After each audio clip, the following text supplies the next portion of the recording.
mental disease for a good portion of my life. When you talk about mental disease, there's always some sort of stigma around it. There's always some sort of preconceived idea of what it is and how it affects you. But it comes in many shapes and forms. It wears many different masks. And the mental disease that I have had to deal with and grow up with is anxiety and depression. That sadly those two kind of go hand in hand. That you're always anxious for everything and everything seems like a really big deal, or that there's someone out there to get you, even if it's not a real person. It's kind of like this shadow following you. And I remember the first time I kind of started feeling that, I was about 16 years old. I grew up a very shy kid. I didn't like to try new things. I didn't like to be around a lot of people. I felt very awkward.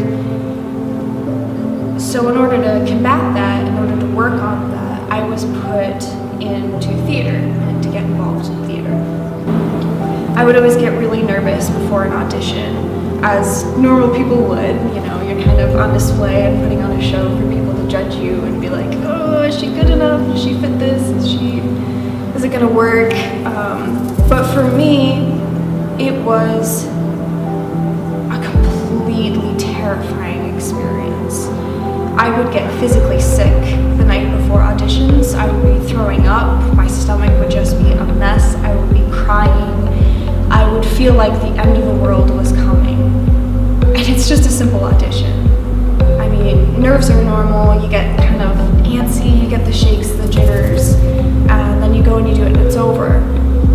But for me, it felt like I was preparing to go to war. Like my life was on the line. And that's just not a normal behavior. I didn't like to ask for help. I'm a very stubborn person. I kind of always wanted to be this self-independent, self-sufficient, I can do it myself kind of person. So I didn't like to ask for help, and I wanted to figure this out myself. And in doing so, it made things worse. Because when you're in your own head, and your mind isn't thinking properly, it doesn't fire the way it should, everything is distorted. So what I thought was normal was actually a mental disease that was working against me. And it wasn't until I was about 17, 18 years old that I was officially diagnosed with generalized anxiety disorder. So I grew up the youngest sibling of my family and have always been a people pleaser. I always wanted to be the reliable one that everyone could be like, oh, she's got her stuff together and we can always count on Megan. Megan's always so brave and so in control. That was a huge pressure for me, but I took that on knowingly about it. So I had this thing in my mind that I had to be the perfect kid, that I couldn't let anyone down, I couldn't have something wrong with me, I had to be stable, I had to be smart, I had to be the kid who got good grades in school, who everybody wanted to be because of that.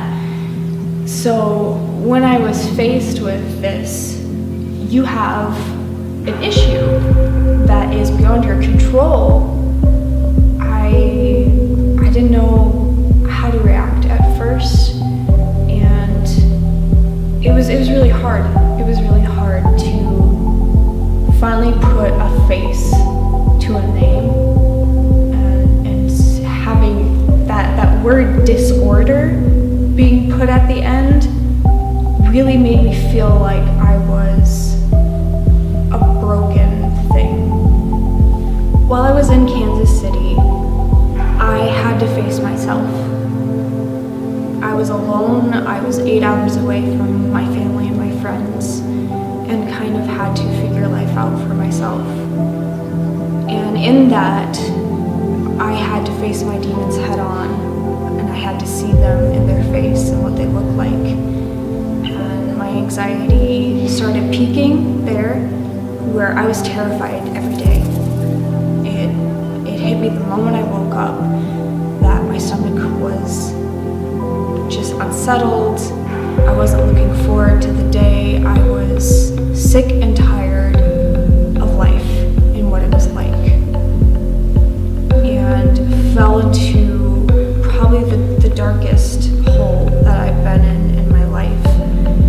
And that time on your own, and if you don't ask for help, you are exposed to anything and everything.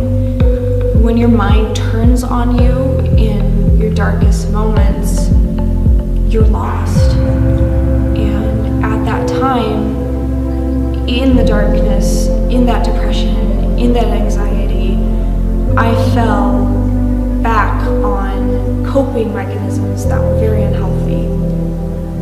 And I began to self-harm. You will do anything to come out stronger.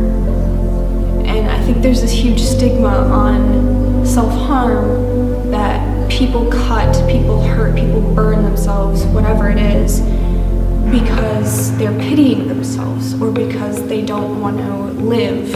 They don't want to deal with anything. And that is a total lie.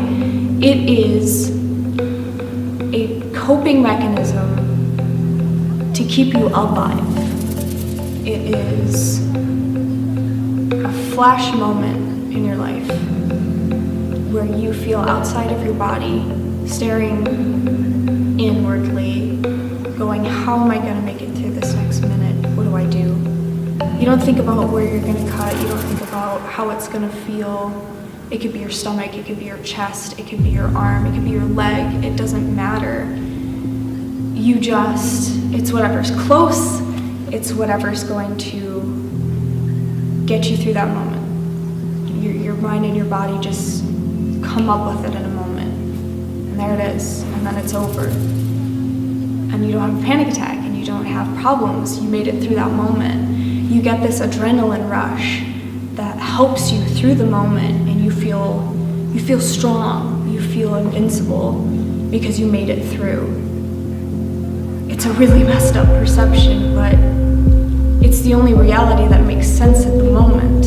So in asking for help, I was able to see things a little bit clearer from an outside perspective and realize I needed to make some changes if I was going to get healthy, if I was going to live a life that I wanted to live, if I wanted to be me. In middle school, I used to draw Dragon Ball Z characters because there were two boys at my school that would draw them, and they were so good at it, and it was just so cool, and I wanted to do that, so I'd copy them, and they would teach me things, and I was just so happy doing it. It was my escape. It was my world that I could create however I wanted to, whenever I wanted to, and nobody had to know about it. It seemed so obvious that I should have done art, but it wasn't expected of me. Nobody ever told me, Megan, you're really good at art. Have you thought about doing art? It was just always, you're at theater, you're gonna do theater, that's your thing, congratulations, here's your life, go for it. So I shed my theater skin, I cut all my hair off, dyed it crazy colors, got tattoos because I didn't have to fit a mold anymore.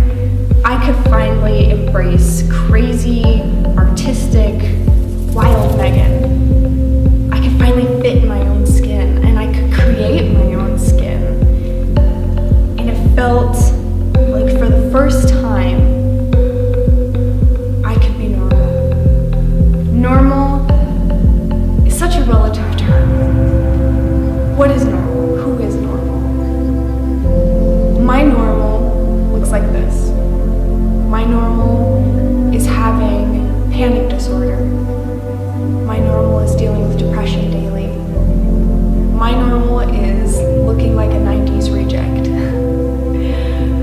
My normal is shaving off my head, wearing a mohawk, which I have, that's been every color of the rainbow. It is walking into an art school, seeing every kind of diverse person, and saying, I'm normal here. I fit in. This is just who we are, and embracing that. And it's been a journey, but every day is a little easier. I am fully aware that I'm going to be living with mental disease for the rest of my life. That's just my normal. And it can be just your normal too. You may think you are at the end of your story when you haven't even hit the climax of it. So keep going. I know it's hard. Believe me, I know it's hard.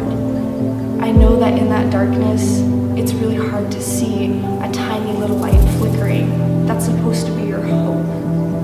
It seems impossible.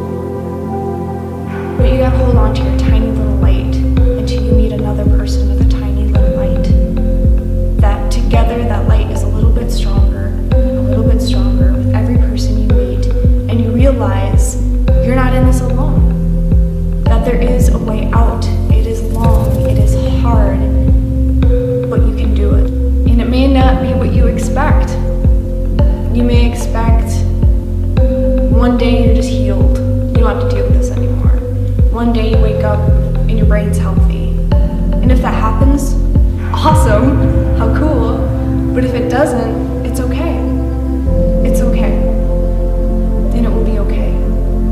Don't give up.